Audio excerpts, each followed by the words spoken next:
Дээ нацагдорж цагаан сар ба хар нулимс. Тэд түгээр оны хуучин улирлын 12 сарын 30-ны өдөр тэнгэр цэлмэг нар шарлан туссан үнэхээр нэг сайхан өдөр байв.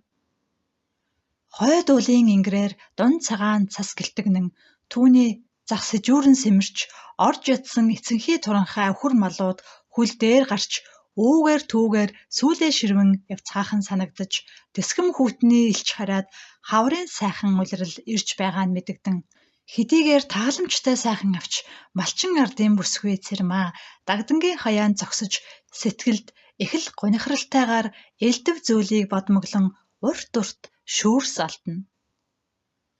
Юу гэвэл цэрмаагийн нутаг 3 сайхны өвөр бүлгөө. Гэр ядуу тул эцэг эхэн түүнийг хотод илгээж дагдангийнд зарцлуулан суулгасаар 3 жилийн нүүр үзэж байгаа нь.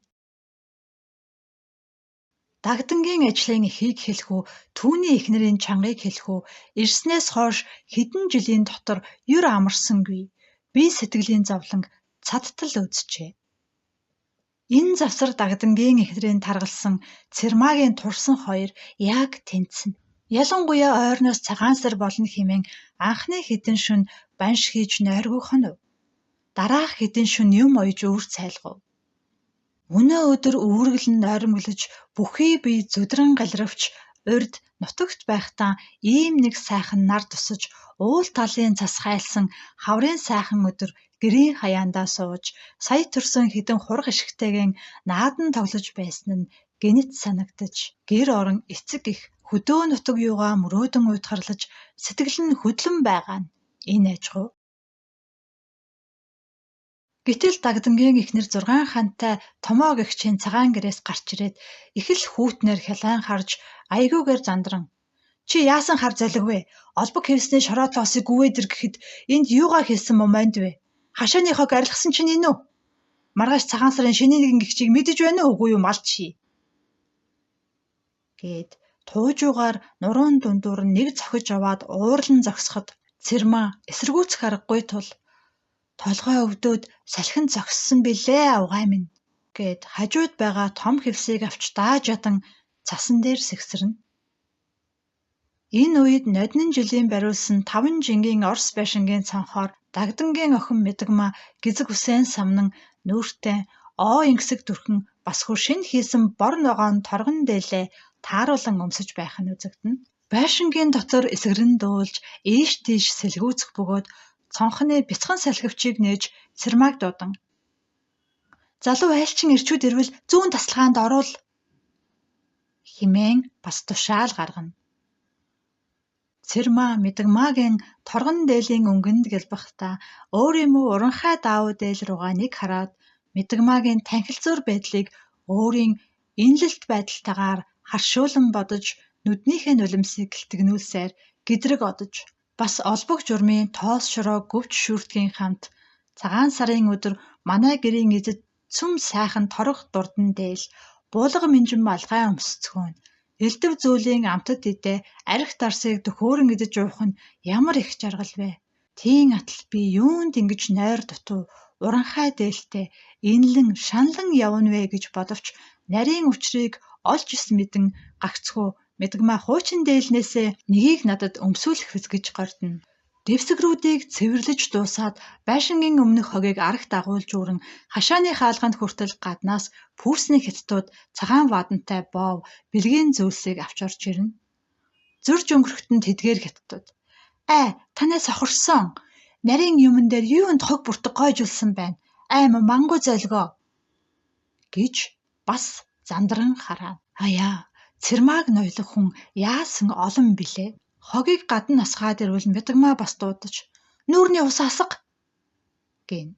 Үд өнгөрсний хойно төлөө хүрөөдөх хэрэгтэй болов. Ганцаар ядаж байтал баруун хамар айлд морь усалдаг залуу хөвгүүн чүлтэм хашааны завсраар түүнийг дуудав. Чүлтэм цэрмаа хоёр энэ айлын зарц бусны гавьяагаар дотн танилцж амаргалсан боловч гэрийн эзэд дорд хүмүүс жаргал мэдтгүй ядуу хүнд яндаг байдаггүй гэж тэр хоёрыг илгэлэн наадах ба шовдрлон загнаж учруулдгүй бөлгөө. Гинэт хаалганы гадна хүн ирэхэд Мэдэгмаа цонхоор өөрийн хянсан нэг залуу эрийг таниад хурдлан гарч түүнийг оруулан хамтаар хөтлөлдсөн инээлдэн хөхрөлдөж хойд байшингийн зүг отохын зуур Цэрмааг үзээд "Яаж байгаа чинь энд вэ?" гэж шоовдрлон хэлээд одохдууг Дагдангийн эхнэр сонссон даруй гэрийн үдийг чанга хаян гарч ирээд "Чи яасан мó залгүй? Төлөөгөө өрөөдөхгүй яасан монд вэ?" гэж зандарна. Үүнд Цэрмаа нэг ухаан олж "Би ганцаар хөрөөдөхөд удаан бөгөөд өөр ажил саадах тул Чүлтмийг тусалцахыг гуйсан билээ" гэхэд Дагдангийн эхнэр аргагүй ажиллаа нь бодож "Тэгвэл та хоёр бушуу хөрөөдөхгүй яасан юм бэ?" гэд гэртээ оров. Завшаанаар Чүлтэм Дагдангийн алтан басхыг алхан орж ирээд Цэрмаагийн хамт түлээ хөрөөдөв. Үдшийн наран шингэх үе болоод өдрийн сайхан агаар өөрчлөгдөж сэвсгэр цас хэсэг хэсгээр хаялахын дунд Чүлтэм Цэрмаа хоёр түлээ хөрөөдөхдөө хяхнан чахнах нь халуун байшингийн дотор Мэдэгмаа залуу эрийн хамт наадах шанзны аялгау лугаа хутгалтахад хэдийгээр уйтгартай боловч хүүтэнд чимчгэнсэн хурууга хаяа амандаа хийн нэг дулаацуулж хоёр сэтгэлийн үгсийг ярилцсан зовлонгийн гүнг нэг хоёр наадам давхуугаар хууран өнгөрүүлэх нь юутай аятай билээ. Цэрмаа гэрийн эзэд гоё хувцс үлдэж байгаа. Элдэг зүйлийн амтд идэ бэлтгэж байгааг тоочин өөрийн байдлыг ярихад Чүлтэн мөн өөрийн эзэд жороо морь зэргийг хөдөөнөөс авчруулсныг ярихын хамт хаанаас олсныг мэдэхгүй өврөөсөө нэг уцхар дурдан альчуур гаргаж өгөхт нь Цэрмаагийн дотор Мэдэгмаагийн торгон дээлийг өмсснөөс илүү сайхан санагдах авай. Цэрмаа Чүлтэм хоёр цагаан сар болоход ажил их болдог ба харилцан учралцахад гэрийн эзэд аашлан загнадгийн тухай хэдэн уйдгартай үгс ярилцахын зур түлээ хөрөөдөж дуусав. Нэгэнт өдөж болсон тул одоо гэрийн ажил хийх хэрэгтэй болов. Цэрмаа Чүлтмээс салан гэрт орвол бурхны өмнө унийг тултал боовурж дахиад тулганы баруун зүүн этгээдэд хэд хэдэн зүйлийн тавхтай эдээнүүд ууц мах банш буузыг хуучин ёсоор тавьжээ. Эднийг үзвэл цүм Цэрмаагийн хийсэн ба болгосон эдээ авъя. Гэрийн эзэд шинэ хувцас өмсөөд битүүлнэ гэж баяр жавхлантайгаар хөдөлцгөөн. Цэрмаа гал тогоотой хуримлана. Цэрмаад Мэдэгмаа нэг хуучирсан жисчүү дээлэн авчирч өмс түгэй гэсэн боловч Цэрмаа маргааш өмснө гэж саарамглан хэлж хойш тавиад харин Чүлтмийн өгсөн альчуурыг гарган хаяа нэг нүүрэн арчиж байхыг Дагдангийн эхнэр хараад "Чи үнийг хаанаас авсан юм? Бодвол бэлгнээс л хулгайлаа байлгүй" гэж загнана.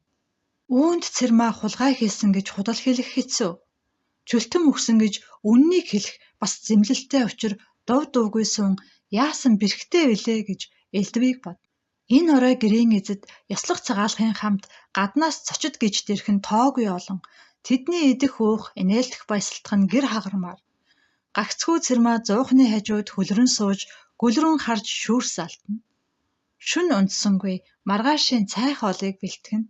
Гэрээс зугаацсан одох эцдийн хэрэглэх зүйлийг бэлтгэж гаднаас ирэх гийчнийг хүндлэн зочилсоор нэг өдрийг арай гэж өнгөрүүлвч үдшийн цаг наргаан даргаан болж арх дарс хуур хөгжим үргэлжлэхийн дотор үүний бөөлцсийг асгаж түүний ор дэрийг зассаар бас нэг шүн болов. Энэ мэтийн байдал залгамжлан хэдэн өдөр болоход Цэрмаа хэдийгээр ядарч зүдрвч гунихран суухаас өөр юм. Хаяа нэг удаа хашааны цавсраар Чүлтэмтэй ярьж сэтгэлийг бяцхан хуурна.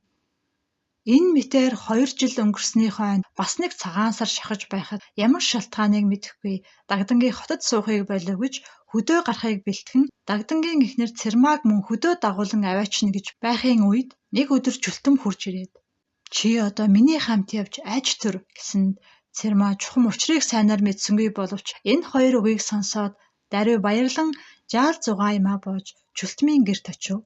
Дагдангийн эхнэр нэг зандран хэд хараагаад аргагүй хоцров.